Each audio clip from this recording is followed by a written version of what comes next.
Hello friends, this video on work and energy part 5 is brought to you by examfear.com. No more fear from exam.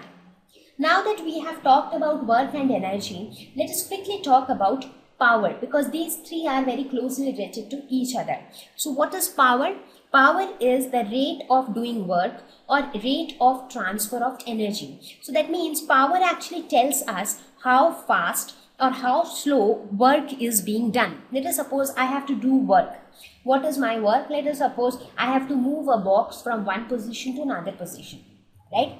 So for that, what will I do? I'll apply some force so that the box undergoes displacement and it reaches from point A to point B. Now the question is, different people can do the same work in different time intervals. Somebody will do it very slowly, somebody will do it very fast. So that rate of doing work, the rate at which the work is being done, that is known as power. Let us take the example of a person who is on a bicycle and another person who is on a bike. So what happens if you tell them that both of them have to reach a particular destination?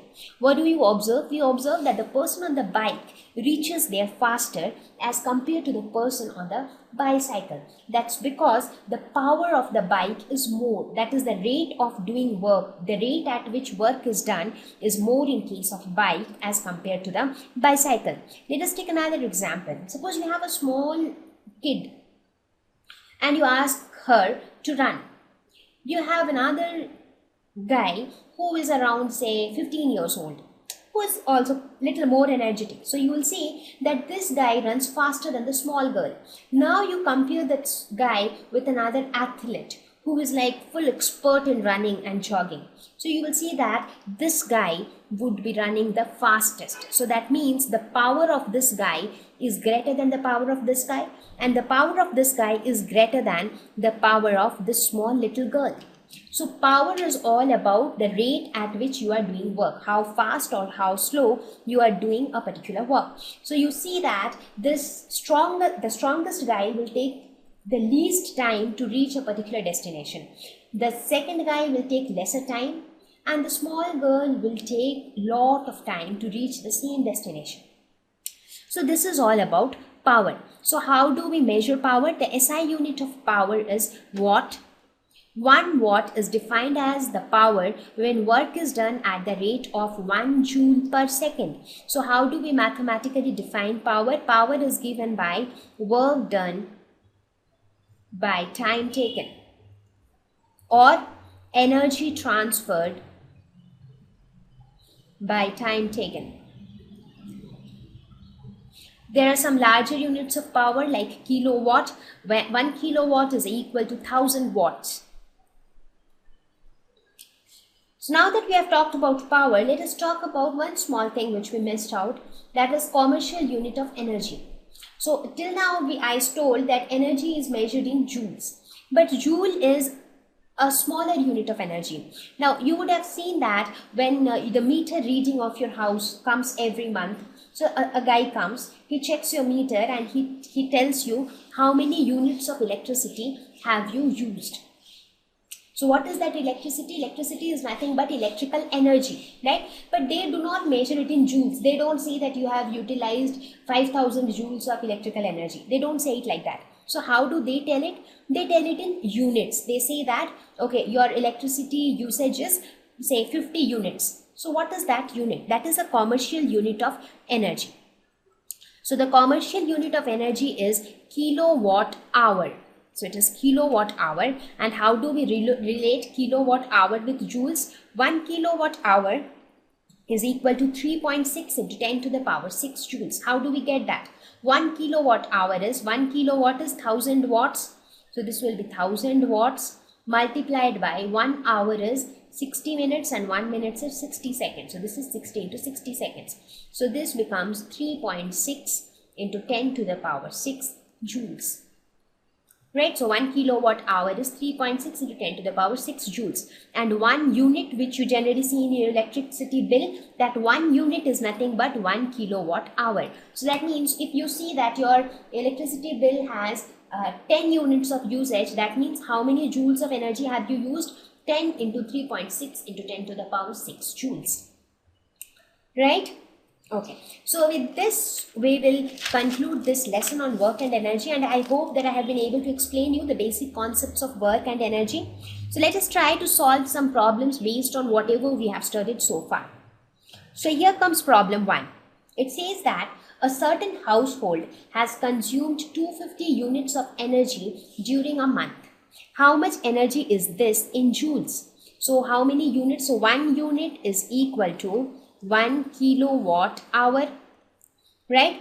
So 250 units will be equal to 250 kilowatt hour, right? Now we know that 1 kilowatt hour is equal to 3.6 into 10 to the power 6 joules. Therefore, 250 kilowatt hour will be equal to 250 into 3.6 into 10 to the power 6 joules. So this is equal to 9 into 10 to the power 8 joules. So this would be the energy in joules. Let us look at the next problem. It says an object of mass 40 kg is raised to a height of 5 meters above the ground. What is its potential energy? So when you raise an object to a height, to some height from the ground, the work done on the object when you raise it to this height is stored as potential energy. And we also know the expression for potential energy as mgh. So what is m? Mass of the object, which is 40. G is acceleration due to gravity, that is 9.8 meter per second square, and height is 5 meters. So this is 1960 joules. So this is the potential energy of the object. If the object is allowed to fall, find its kinetic energy when it is halfway down. So now if you allow this object to fall, what happens? This potential energy will only get converted to kinetic energy. So now if you look at it at this point, let us call this point as A, let us call the lower point as B. Now at point A, the total energy is potential energy. At point B, the total energy is kinetic energy. So what happens at halfway? So halfway is point C. So at point C, the energy is half kinetic and half potential. So at point C, energy is partly kinetic and partly potential, right? So that means kinetic energy, that is kinetic energy at C will be equal to 1960 divided by 2, because the total energy will remain 1960 joules at every point. As per conservation of energy, at every point the total energy would be 1960 joules. So at point C, this total energy is half kinetic and half potential. So kinetic energy would be 980 joules. Right? Okay. So let us look at problem 3. It says an electric heater is rated 1500 watts. How much energy does it use in 10 hours? So the power of the heater is given as 1500 watts and the time for which it is utilized is given as 10 hours. So what is 10 hours? 10 hours is 10 into 60 seconds. So that is equal to 36000 seconds. Now by definition of power, we know that power is equal to work done by time taken or energy transferred by time taken. So we can say that energy will be equal to power multiplied by time, that is equal to 1500 multiplied by 36000 seconds. So that is equal to 540 into 10 to the power 5 joules, which can be written as 54 megajoules. So this much would be the energy that it will utilize in 10 hours. Let us look at problem 4. An object of mass m is moving with a constant velocity v. How much work should be done on the object in order to bring the object to rest?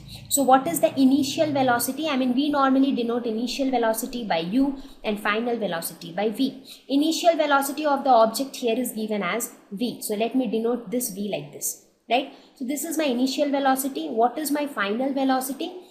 Now I want to do some work on the object such that the object comes to rest. So that means final velocity is 0.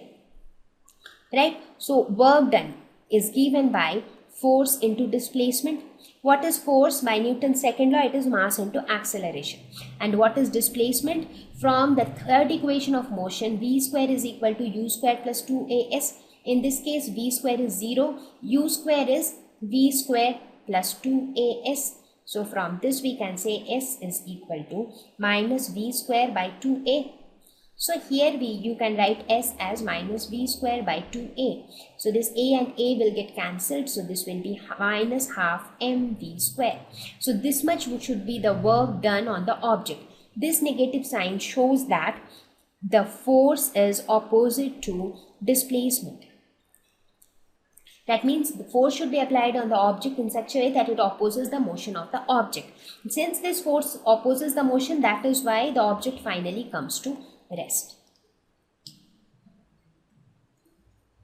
Let us look at problem 5. It says calculate the work required to be done to stop a car of 1500 kg moving at a velocity of 60 km per hour. So what is the mass of the car? It is 1500 kgs. So it is moving with an initial velocity of 60 kilometers per hour.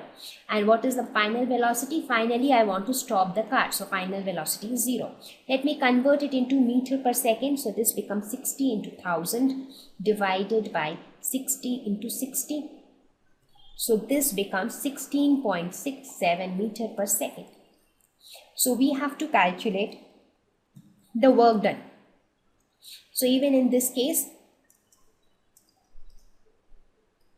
we can say that work done is equal to force multiplied by displacement. Force is mass into acceleration, and what is displacement? We will again apply third equation of motion, that is v square is equal to u square plus 2as. So s becomes v square minus u square by 2a. So in this case v is 0, so this is equal to minus u square by 2a. So we'll put this value of s, that is minus u square by 2a. A and A will get cancelled, so this becomes minus half mu square, that is minus half m is 1500, and what is u square? 16.7 into 16.7.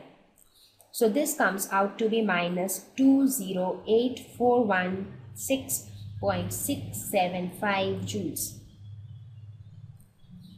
So needless to say, what does this negative sign show? That the work done is negative. So it is negative work means force is opposite to the direction of displacement. Now let us look at the last problem of the lesson. It asks, find the energy in kilowatt hour consumed in 10 hours by 4 devices of power 500 watt each. So what is the total power involved?